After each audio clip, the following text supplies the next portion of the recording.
Dragon Age Origins is the first installment in the beloved Dragon Age series and is one of those titles in the RPG genre that has achieved legendary status. Unfortunately, the same cannot be said for both of its sequels, putting the series in some form of limbo for the past few years. With the latest title, The Veilguard, making waves, I decided to go back to the original and see if this game is actually as good as people say it is. I'm coming into this completely blind, so let's see what an honest first impression of the game is actually like. Will it still hold up in the modern day, or are people looking at this game through rose-tinted glasses and nostalgia? Without further ado, let's go back to where it all began. This is Dragon Age Origins. The game starts off by introducing us to the world of Thetis, and immediately just from the opening cutscene alone, there's a stark contrast with the overall tone as compared to both Inquisition and Veilguard. Simply, it's a lot darker, which I'm absolutely thrilled about. Basically, there's two things that the game wants you to understand about the world of Dragon Age. Number one is that there are these things called the Darkspawn, evil, twisted beings that came upon the land by the hubris of ancient mages, thereby unleashing what people call the Blight upon the world. Many times in the past, this blight has caused devastation across the continent, almost bringing everything to the point of extinction. But throughout the 4 blights that have ravaged history, the battle changed tides by the hands of legendary heroes known as the Grey Wardens. But since it has been 400 years since the last blight, the Grey Wardens have grown weak and forgotten, their warnings being ignored as the 5th blight begins its march. This intro actually gives me chills. As a big fan of dark fantasy, world-ending events should feel world-ending, and I feel they got that down in Origins. Anyway, after the intro, we finally get to create our character, and I don't really know what to say. I mean, it's old, there's not really a lot of customization, but we do get to play as 3 races: humans, elves, or dwarves. There's 3 classes to choose from: warrior, mage, and rogue, but the most interesting thing I found was that there's multiple options for your character's origins. Unfortunately for me, as a human male warrior, my only option was a human noble, which is a bit of a bummer if you wanted to play a zero to hero type of character. The other races and classes do give you more options, but there's only one for my desired class and race combo.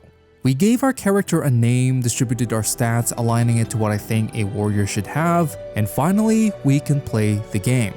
We are introduced to the Kuzlan family, of which we are a part of, and the basic setup is that we're preparing to help a Grey Warden named Duncan fight off a horde of Darkspawn encroaching from the south. However, since we are only the 2nd son, our job is to hold down the fort, while our brother and father march down south along with the rest of the army to deal with the threat.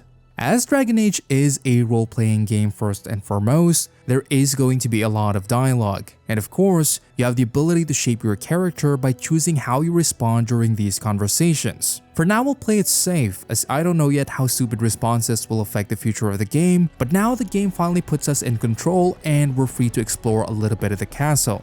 My first impressions was that I thought the controls felt a bit stiff, but it was quite easy to get used to as you can move with WASD. There's also a tactical mode which can easily be accessed by scrolling with the mouse wheel, and after walking around for a while, everything started to feel natural. Exploring the castle, we encountered our first quest. Our dog, who I named Chunkus, is raiding the kitchen larder, and the maids need help dealing with him before the castle runs out of food. Get that bloody mutt out of the larder! But mistress, it won't let us near. If I can't get into that larder, I'll skin both of you useless elves, I swear it. Opening the door, we found out that Chunkus is actually protecting the larder from an ancient enemy known as giant rats. And here is our first taste of combat. And oh boy, we're in for a rough start. Combat in Dragon Age has definitely aged. As a colorblind person, it's hard to see the health bar. There's a lot of just watching the animations play out, and the companion AI is not the smartest. However, this is only the first encounter, so of course I'm giving it the benefit of the doubt. Slaying the fiercest rats in High Ever, we reported to Old Nan and gave Chunkus a nice petting, before moving on to the quarters to say goodbye to our brother Fergus, who's off to the war. After sending him off, we turned in for an early night. As the 2nd son, it is our duty to take charge of the castle while our father and brother are away, so we've got a hectic schedule in the coming day. Unfortunately for the Kuzlan family, that night we were awakened by strange noises, and a servant came rushing to our door, letting us know that the castle is under attack. My lord! Help me! The castle is under attack! Not wanting to fight in all our naked glory, we equipped our armor and weapons and went to fight house soldiers. It seems a betrayal is underway. This fight was a lot more fun. We actually got to use our abilities using shield bash to knock the soldier down while Chonkus chewed through the back of his head. Continuing through the hallway, we tried to find out what happened to our family. And while our mother survived through sheer badassery, the same cannot be said for Fergus's family. No! My little Oren. What manner of fiend slaughters innocents? Already, I'm liking the darker tone of the story. Not shying away from death is a good sign, as it's gonna keep me on my toes to try to make sure I'm making the right choices. We looted a great sword and continued fighting our way through the halls of the castle, eventually reuniting with our father, who was already at death's door.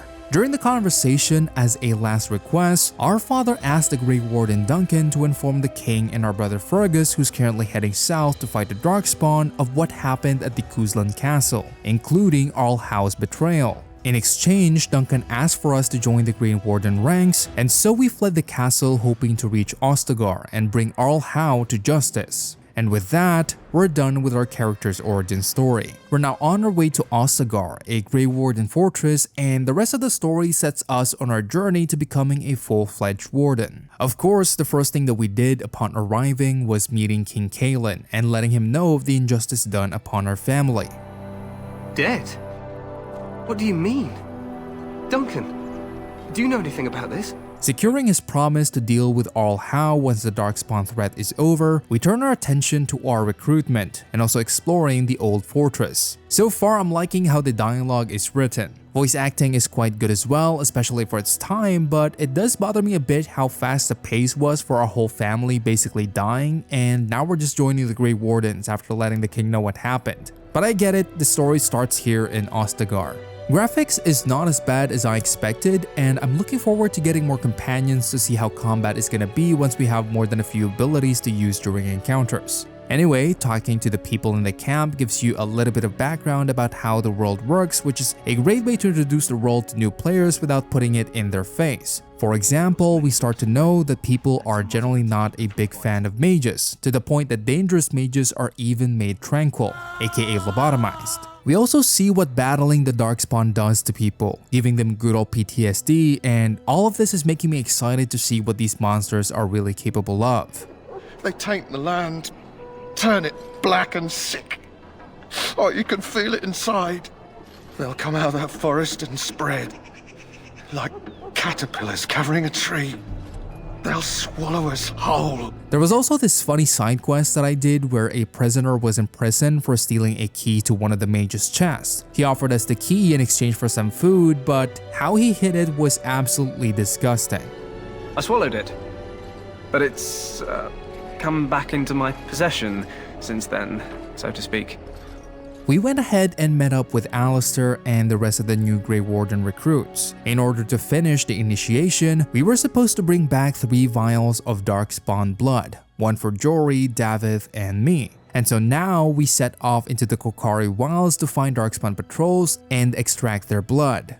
The Kokari Wilds is the first map in Origins that has truly given me the freedom to go off in a direction and explore. It kinda reminds me of the areas in Dragon Age Inquisition, but on a much smaller scale. Here we can find not only mobs to fight, including the Darkspawn that we needed to kill, but there's also side quests and hidden secrets to be found if you care enough to look. Combat has also started to kick it up a notch, giving us our first death. It seems I actually have to choose which units to kill off first, or else my whole party will get melted, or in the case of my second death, exploded by a Darkspawn emissary. After finishing everything there is to do in the map, we finally meet one of my favorite characters in the Dragon Age series, Morrigan. She helped us do a side quest relating to ancient scrolls lost by the Grey Wardens, and after that, we went back to the fortress to finally complete initiation. And so we started with the joining ritual. And well, it didn't really go the way I expected it to go. Maker's breath. I am sorry. Are we the baddies? And so, being the only surviving recruit, we are now officially inducted into the ranks of the Grey Wardens. It's time for the big battle. Before moving forward, I'd like to first thank the sponsor of this video, Gamivo.com. Gamivo is an online platform for gamers where you can get your favorite games, including recently released ones like Elden Ring, Shadow of the Erdtree, or the whole Dragon Age series at the best prices. They've got a huge selection of games for all the major platforms, and not only that, but they've kindly prepared a 5% discount code for the viewers of the channel. That's right, if you head to the link down below in the pinned comment or the description of this video, it'll direct you straight to their website. Pick any game you want, and on the checkout page, make sure to type in code KAGANATH to take advantage of the 5% off. In addition, if you want to have exclusive daily or monthly discounts and VIP access to a 24/7 live chat with their support team, go ahead and sign up for Gamivo Smart. It comes with everything I mentioned, plus pre-order priority and a free customer protection program. All of that for only $1.08 a month.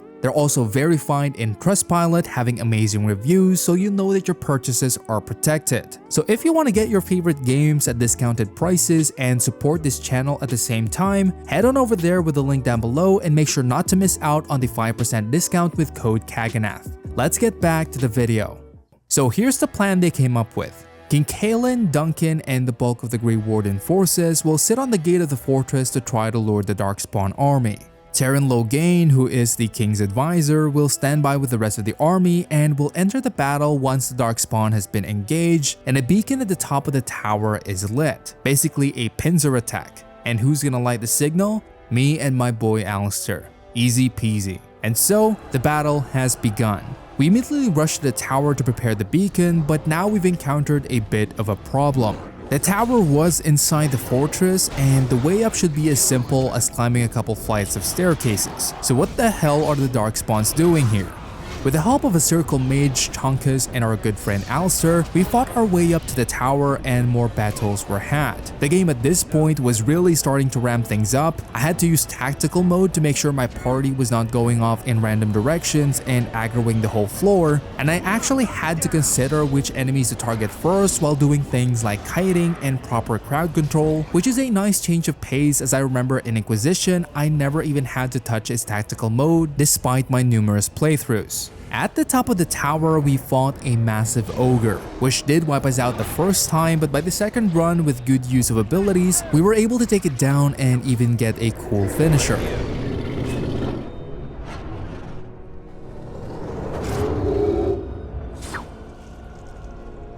We lit the beacon, and here is when everything went to shit. Sound the retreat. But what about the king? Should we not... Do as I command.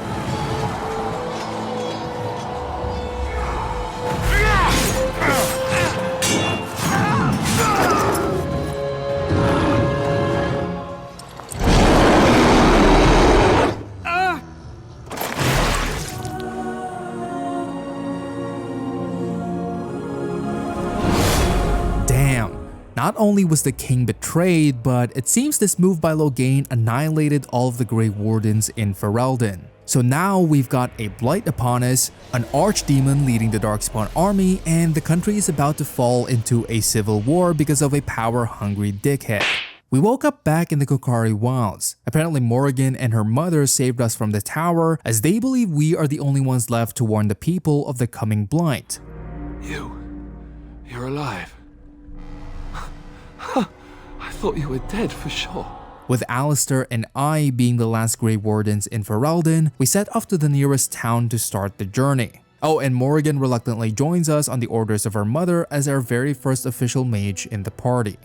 We leveled up our skills, mostly throwing our attributes into strength, but I did level up my coercion ability as I figured I'd be able to get away with a lot of things if I have a good enough persuasion skill. This immediately came in handy when we arrived in Lothering, where bandits are blocking the highway, pretending to be toll guards and ambushing refugees passing from the south. With a little persuasion, we were able to get them off our backs without any bloodshed.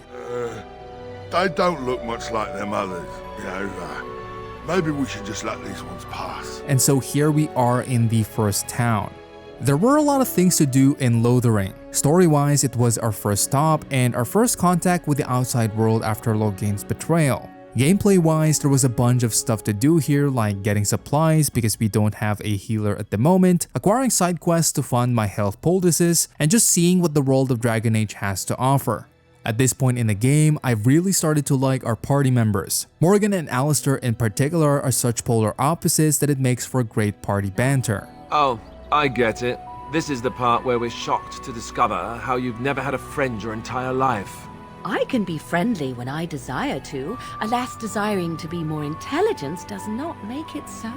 Anyway, We also met Liliana, a bard who decided to leave the Chantry to help against the Darkspawn invasion, and Sten, who is one of the Kunari, a warlike race from the north. He's currently in prison because he murdered an innocent household, but that didn't matter as I wanted to recruit him to the gang. Now that we've acquired more companions, the great thing about Origins is that we can control them in and out of combat, so that means we get access to their abilities as well. Morrigan, with her herbal mastery, allows us to craft healing items, which is crucial as we are yet to have a healer. Liliana, being a rogue, is able to unlock locked chests, which have been annoying me for a while because I'm an absolute loot goblin. More party members also means more complexity in combat, and so the game of course ramps up its difficulty again, this time requiring me to direct the attention of each party member and also play around with the tactic system. This system basically allows you to customize how each of your companions will react to certain situations, so for now they're healing if their health is low and are using CC abilities when appropriate. This lessened our deaths and allowed us to take on larger enemy parties. The next few hours were spent doing quests for various factions in the world, but eventually we got to a place called Redcliffe, where apparently the undead have taken over the castle and the village is getting raided every night and needs our help. But this part of the game is already past the intro, so I'd actually want to keep it spoiler free for you guys who are going to be doing your own playthroughs. The gist of my experience after completing the story in this area is that 1. The combat gets deeper and deeper the more hours you spend with it. It starts off simple and quite frankly boring, but then there's periodical difficulty spikes that forces you to engage with the mechanics of the game. Properly setting up your tactics system is one of those things I thought I would be able to just get by with using the presets, but no, even in normal difficulty, you actually have to put in the effort to learn. CCs, kiting, making sure your tanks are doing their job, these are basic stuff that I realize have been missing in the majority of modern RPGs I've played in recent years, most especially in Dragon Age Inquisition, which is supposed to have learned from this game as it is the 3rd installment in the franchise. Second thing that I really like is the consequences in the story. My girlfriend played this game as well, but since we made different choices throughout the dialogue, we actually got wildly different endings in the Redcliffe storyline alone. I think I got a bad ending, but it just felt fitting based on the choices I made. The chemistry between the party members is also something that the Dragon Age series has done well even in the modern titles, so I'm glad to see that it's stronger than ever here. And I can't wait to see what the romance system will be like once we eventually experience it. yes, I'm that blind. I so totally did not see you ogling each other before. He was not ogling me, was he? Was he really ogling me? Lastly, the freedom of assigning each stat and abilities for every companion is nice, but I honestly haven't gotten to the point where I understand it, so we'll leave that for the full review. The only honest criticism I have so far aside from the game aging, which isn't its fault, is that the tutorial is lacking. A couple of times I felt stuck in combat thinking I've done everything I could, only to find out about the tactics system, or that I could select multiple members of my party at the same time through a keybind or by dragging left click. This made it easier to deal with the battles, but for a while I was dreading doing combat. If you want to see the full review for when I've finished the game, click here. Hit that like and subscribe button if you want to see more, and also thank you to our Patreon supporters for supporting the channel. I'll see you guys next time. Bye bye.